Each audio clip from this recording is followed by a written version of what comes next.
Hello, I'm Jim Lampley. Welcome to this look back at the stories behind the Holyfield Bowe trilogy, possibly the most memorable series of fights in 30 years of boxing on HBO.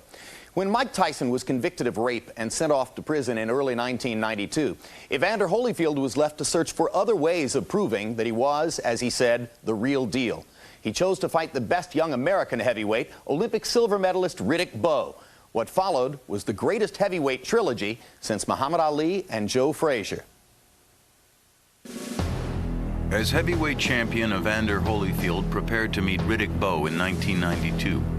He was regarded as an undersized overachiever. As a light heavyweight in the 1984 Olympics, he suffered a controversial disqualification. As a pro, he won the 190-pound title, which had little public appeal. Though lacking the natural size of a heavyweight, Holyfield set his mind to conquering that division as well. My coach told me at 8 years old that I could be the heavyweight champ of the world. I hadn't reached the goal. If I would have just stayed the junior heavyweight champ of the world, been undefeated and retired. He had the skills and smarts, but what made him special was his belief that he could break his opponent's will, no matter his size.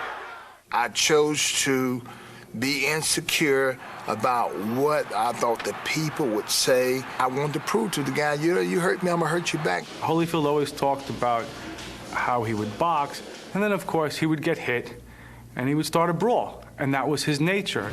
The bigger his opponents, the bigger his will seemed to grow.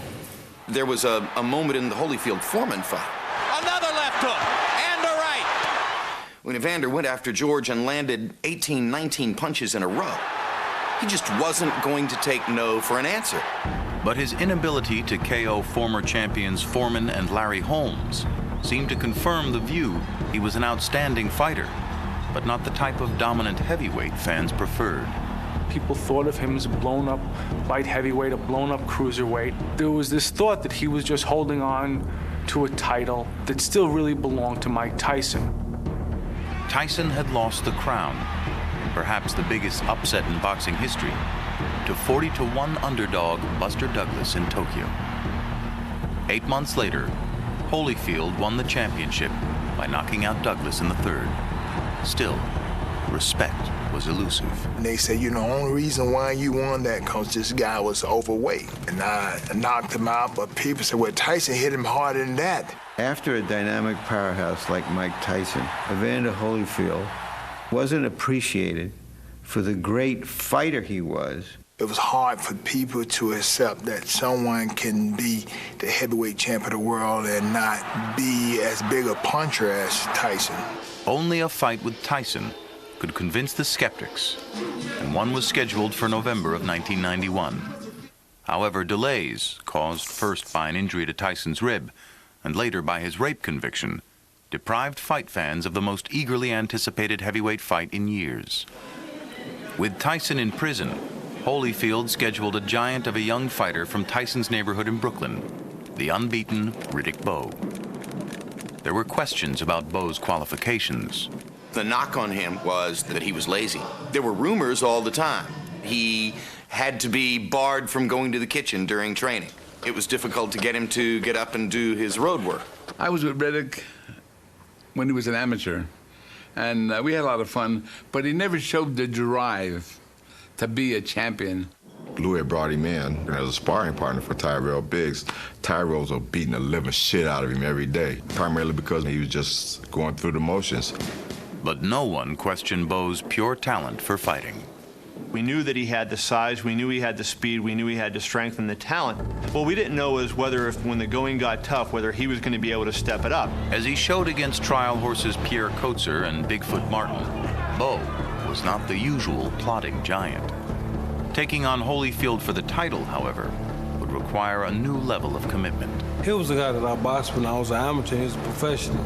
But I knew that from his attitude and his makeup, when you fight a guy like Evander Holyfield, I'm gonna tell you, Evander comes to get it. So I never underestimated him.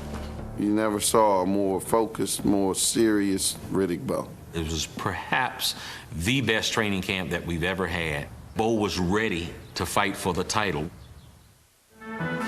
crowd of 18,000 awaits the 4th title defense for Evander Holyfield, a defense which now becomes the biggest test for respect in his 2-year reign as champion. On November 13th, 1992, the challenger appeared ready, but few anticipated the ferocious encounter we'd see that night. The question in the air was, how would Bowe deal with the kind of pressure and firestorm that Holyfield was capable of bringing to him? And they brawl in the center of the ring. Bowe has answered some questions early in this fight. He was showing a real willingness for combat. Holyfield intended to box and flurry with Bowe, as he had against Douglas, but that plan was quickly abandoned. He hit me so hard, but because of pride, I stayed there so long, both my eyes were swollen up so I couldn't see from the outside. So it's just a night of me standing there toe to toe. Fighting at this furious pace, many felt Bowe would wilt. Riddick Bowe used to be my sparring partner. Smart fighter, good hand speed, inside and outside. But he was known for running out of gas. The left and a right by Holyfield and the left. These are solid shots, but the champion does not seem able to hurt Riddick Bowe. Now, why didn't he run out of gas? Round by round, the excitement was building, but it was the 10th round which took the fight into the stratosphere. Bowe stuns him with an uppercut, and just like that, the champion struggles to stay on his feet.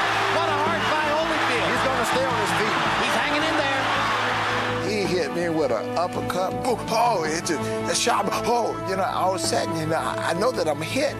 Now I go on defense, and he's swinging for life. Gets away from a right hand, blocks another one. Bowe throwing and throwing, now goes to the body. Holyfield somehow standing up. Riddick laid so much punishment on Evander in the first minute and a half of the round that it was pretty hard to fathom how Evander was standing up. Joe Cortez watching. Champion gets the benefit of the doubt. It was just a matter of him getting hit one more devastating blow before I would have stopped it. However, Holyfield has been known to get staggered and come back. If you can feel the pain, then you're still in the game.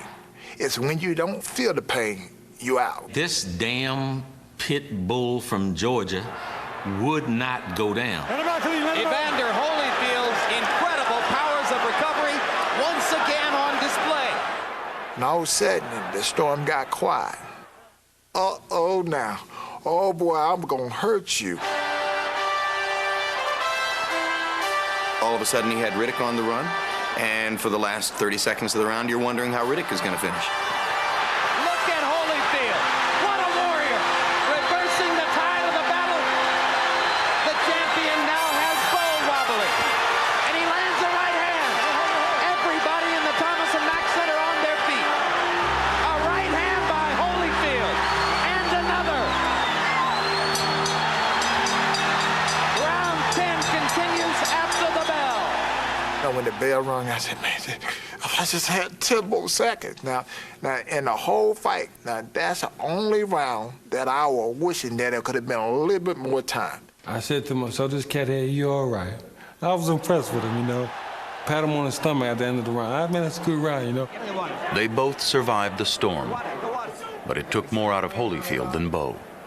Holyfield was floored in the 11th. Oh, Holyfield in serious trouble now, and he's going to go down. Again, Holyfield proved his resilience. The champion entered the 12th needing a knockout to retain the title. It was not to be. From the back of the arena now, they begin to rise and applaud what has been an extraordinary battle between two men of heart and will and courage and skill.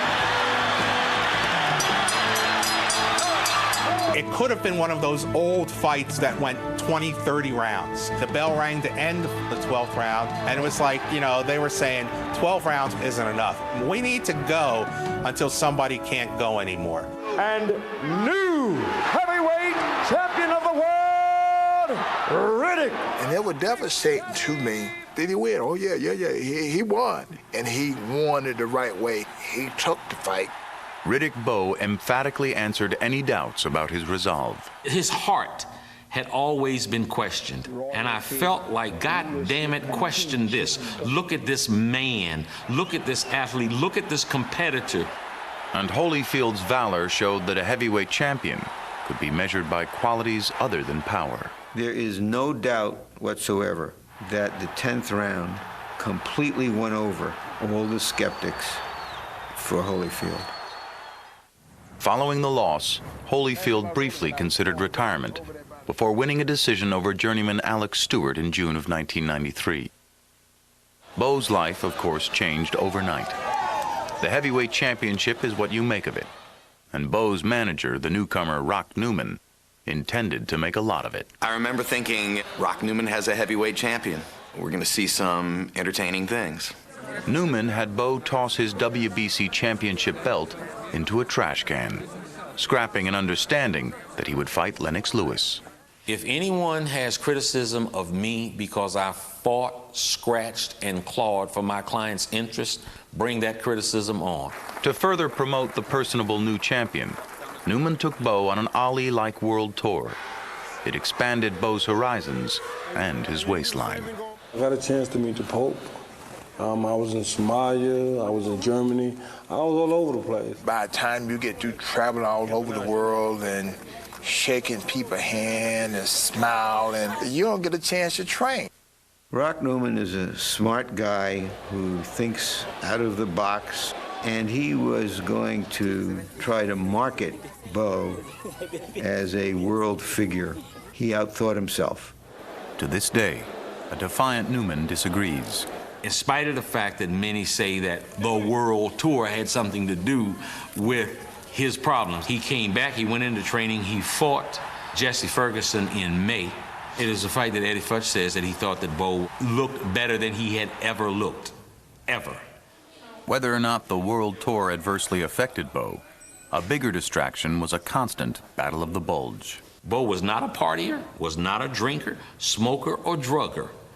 What he did is he gorged himself. If there was a piece of cake over there that was, you know, telling me to come get it, I went and got it. It was clear when Bowe met Holyfield for the rematch that Bowe did more eating than training. It's more than just the extra 11 pounds. He looks softer all over, right, George? He is not proud of his body tonight. Holyfield added 12 pounds, but it was all muscle, demonstrating that his hunger was only to recapture the title he had lost. With new trainer Emanuel Stewart, Holyfield agreed to stick to the strategy he abandoned in the first fight.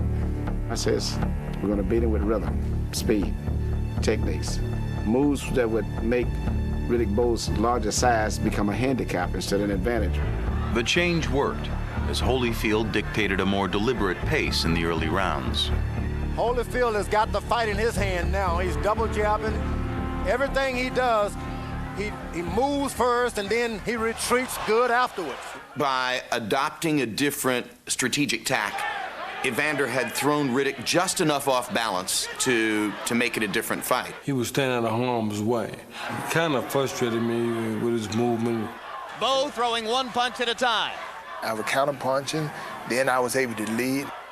That second fight was, you know, it was a masterpiece. A masterpiece that looked like it would go unfinished. And somebody in a parachute has just landed on the edge of the ring, has been pulled away by security guards.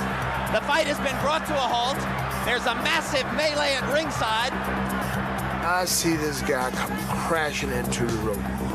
When he did that, you know, that look on my face and Riddick Bowe, like, turned around looking, he was kind of skeptical and looked back like I was joking. I thought he seen King Kong. Chaos. Surreal. Just bizarre. We were disoriented. No one knew what this meant. I thought, this has got to be a dream. Maybe I didn't wake up in time. Couldn't be real. The fight stopped.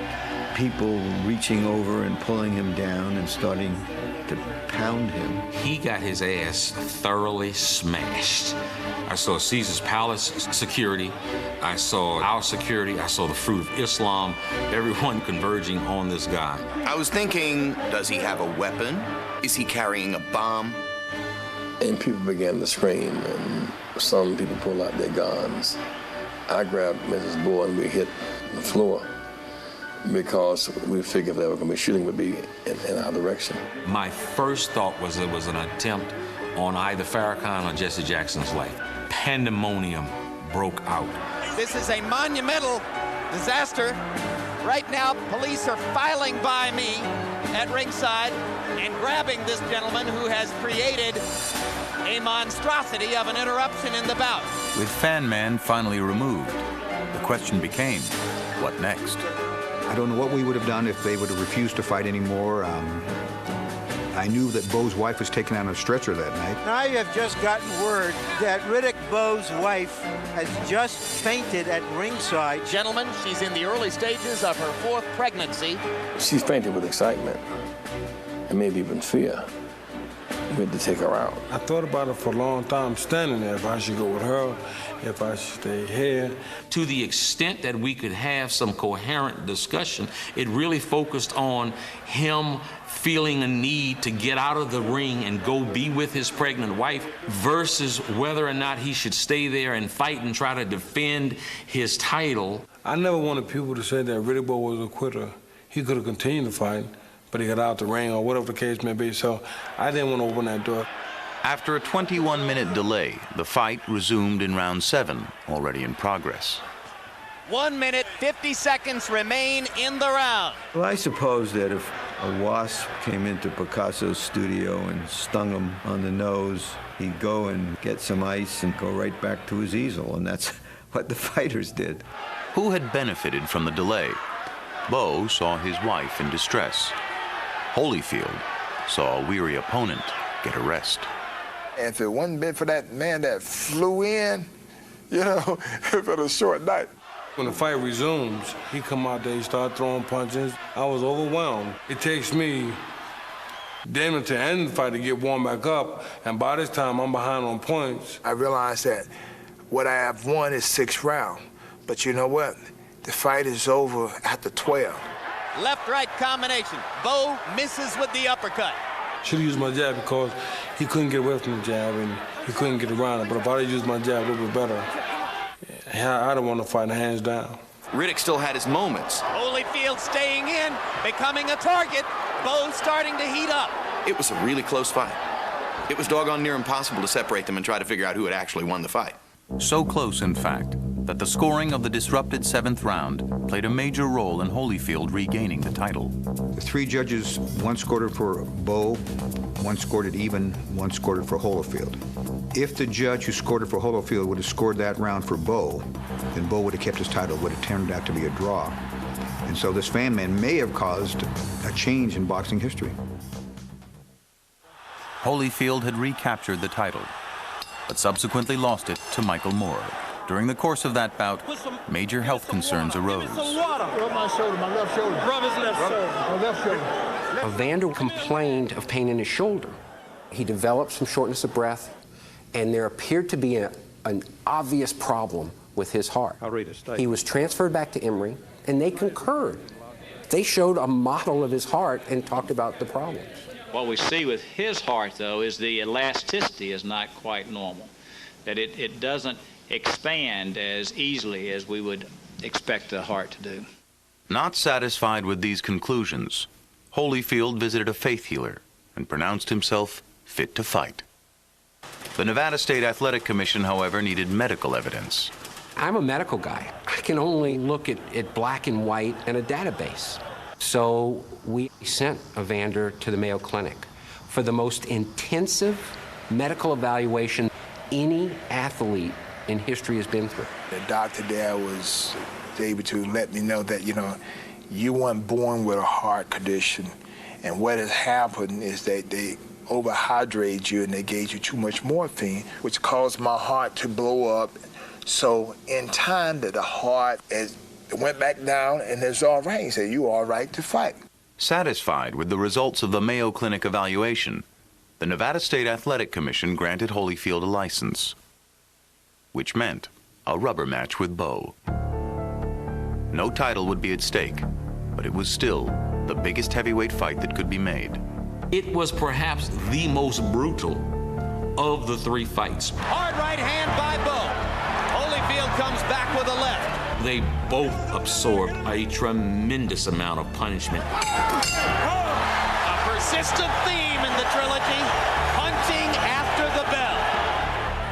Holyfield was quickly exhausted, raising concerns that his heart was in distress again.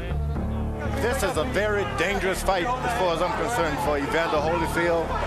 This man is not able to catch a second wind. This man is going to end up in a pine box. I understand the frustration and the concern of George Foreman and say, you know, this guy's going to die, but it wasn't my heart. But what it was something that could have endangered his life by weakening him in the ring. Recent revelations explain Holyfield's fatigue. I wrapped his hands every morning. He was sitting there and his eyes was yellow as I don't know what. I said, man, what's wrong with you? I didn't know it till after the fight, but Evander had contracted hepatitis. I eaten some seafood and got hepatitis A, and my doctor told me, you shouldn't fight. Your energy level gonna go up and down, up and down. Despite being diagnosed with hepatitis A, Holyfield chose to fight.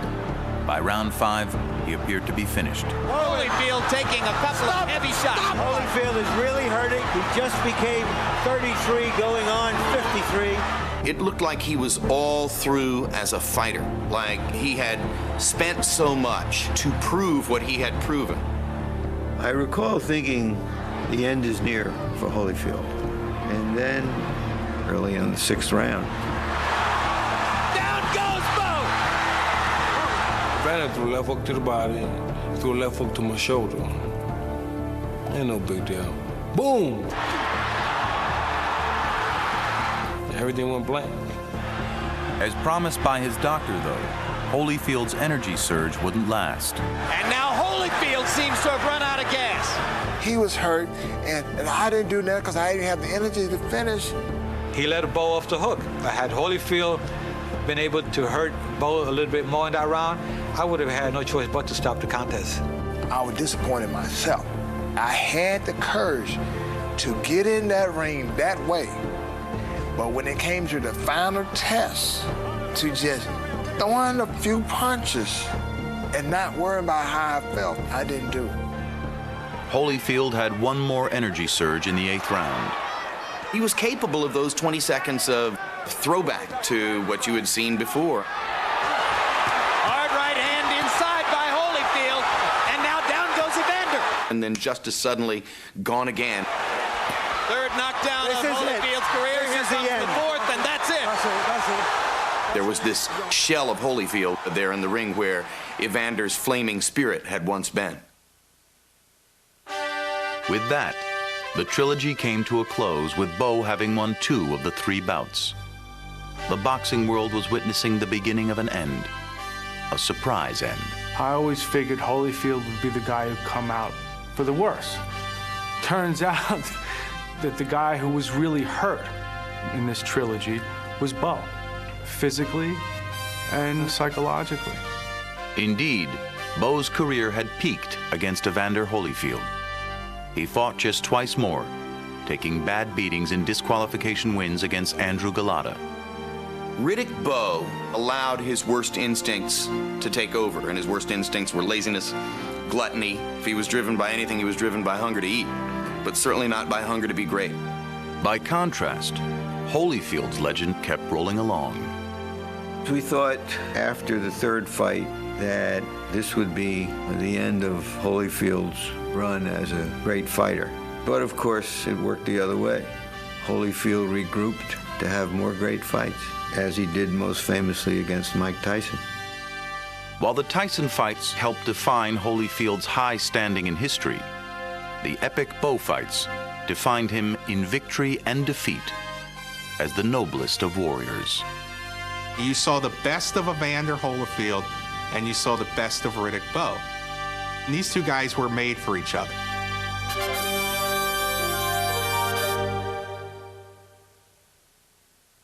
It would have been impossible for anyone to foresee that the seemingly spent shell of Holyfield we saw in that 3rd fight against Bowe would knock out Mike Tyson just 12 months later. It might have been equally difficult to envision the demise of Bowe, whose 2 ensuing fights with Andrew Golota were as bizarre in their way as Fan Man's flight.